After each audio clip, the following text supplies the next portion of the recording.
قدراتك ولو اجتهدت ولو تعاملت بنكراندات مع 90 دقيقة أكيد أنك ستكسب ريان. كاين شيء مدرب وأي لاعب يدخل المباراة قبل بدايتها منتصر، يعني لازم اجتهاد لو أردت الفوز بالمباريات. هذا محمد ونجام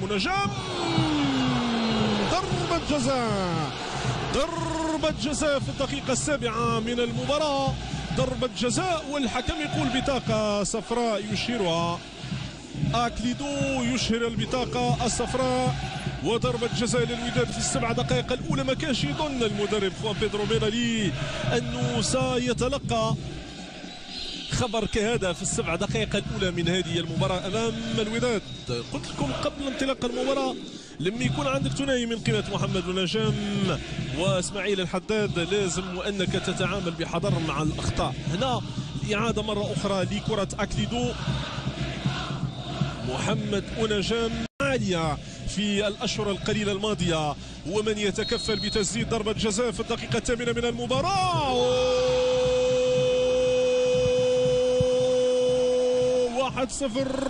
1-0 نتيجة المباراة في حدود الدقيقة 8. الوداد يتقدم في النتيجة بهدف ل0 أمام شباب ريف الحسيمي. تصبح النتيجة 1-0.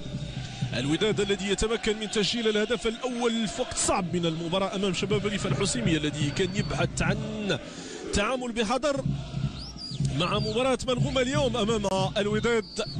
ياسين بوسليم الذي أعلن عن ضربة جزاء شاف هو على أنها كانت ضربة جزاء سليمة في الدقيقة 8 من هذه المباراة.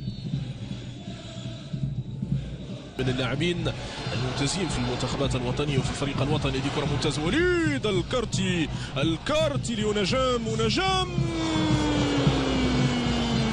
كان بالإمكان وأنه يكون أفضل مما كان في الكرة الماضية. محمد ونجام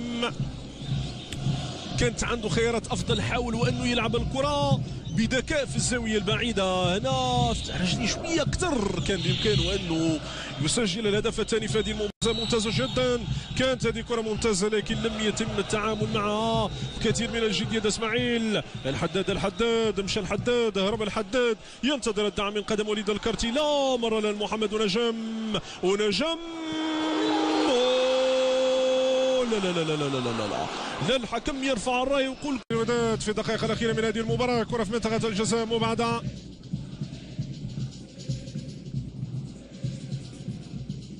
صلاح الدين السعيدي بلمس اسماعيل الحداد، ما كانش متسلل في الكرة الماضية. صلاح الدين السعيدي في منطقة الجزاء بإمكانية بابا توندي.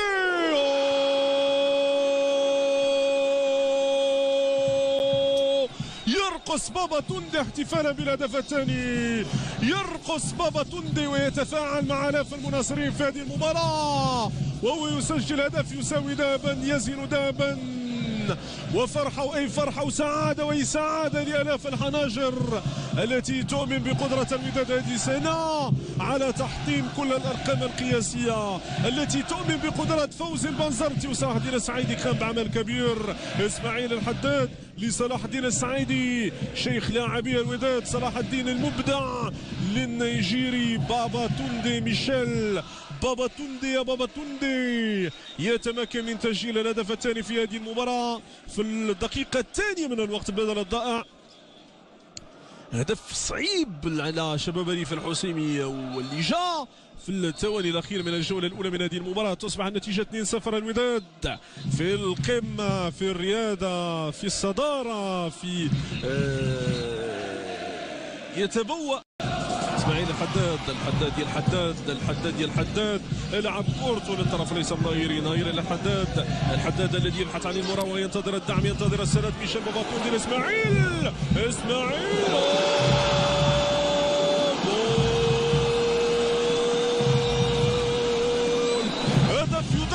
هدف يدرس في أكاديميات كرة القدم، هدف يدرس بالمسطرة والقلم. نعم، الوداد يتمكن من تسجيل واحد من أجمل أهداف هذه السنة. كرة مخدومة، كرة بحرفية عالية، كرة علقوا عليها بما يتناسب من الكلمات وما يتناسب من العبارات، لأنه كان هدف جميل وجميل جدا. الختم ويختم من محمد ونجام أن الإعادة يا سادة بلمسة للنايري. إسماعيل الحداد المراوغة في مكانه في زمانه ومكانه بلمسة هذا المر 1-2 بابا توندي بالمسطرة لعبالو وضعها من جديد بقلم جميل بقلم مبدع يدون محمد نجم هدف ثالث في هذه المباراة. تصبح النتيجة يا سادة يا كرام 3-0 المسجل هذا المرة. المباراة لم يتحمل ضغط الوداد في هذه المباراة. الوداد الذي مارس ضغطا رهيبا طيلة دقائق هذه المواجهة 53 دقيقة. الوداد كان افضل هجوميا. مشات كرة تجاه اسماعيل الحداد الحداد هذه لمسة بابا يا بابا توندي سجل هدف رابع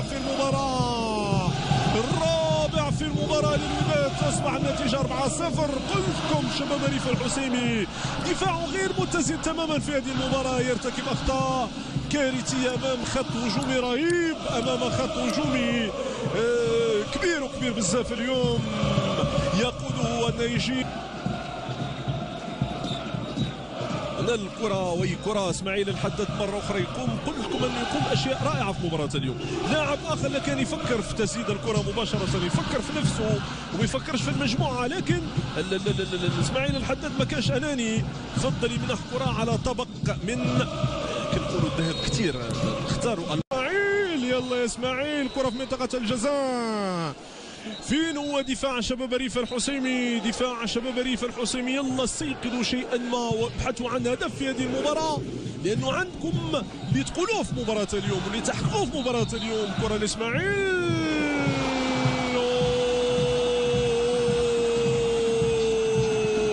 وليد من إدريسي.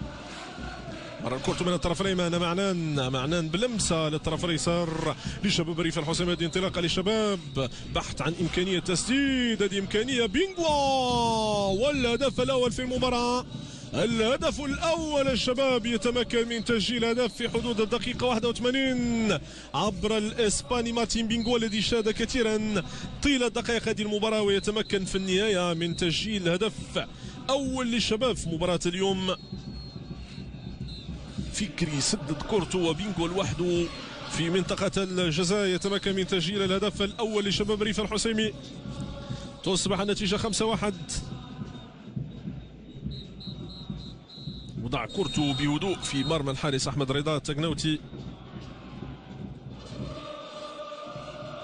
صحوة متأخرة ربما لنادي شباب ريف الحسيمي اللي في أمس الحاجة ربما لشيء ما يخليه يرجع من جديد في أجواء الدوري. زوير يا زوير المترجي والهدف السادس، داسة هدف اليوم والهدف السادس للبديل. زوير المترجي سجل الهدف السادس في هذه المباراة.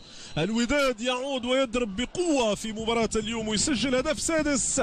تصبح النتيجة يا سادة يا كرام 6 أهداف مقابل هدف وحيد للوداد أمام شباب ريف الحسيمي.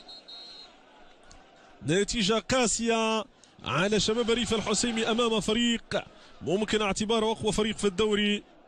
شباب ريف الحسيمي الذي انهزم بسداسية في بداية البطولة الوطنية أمام الرجاء بالمركبة.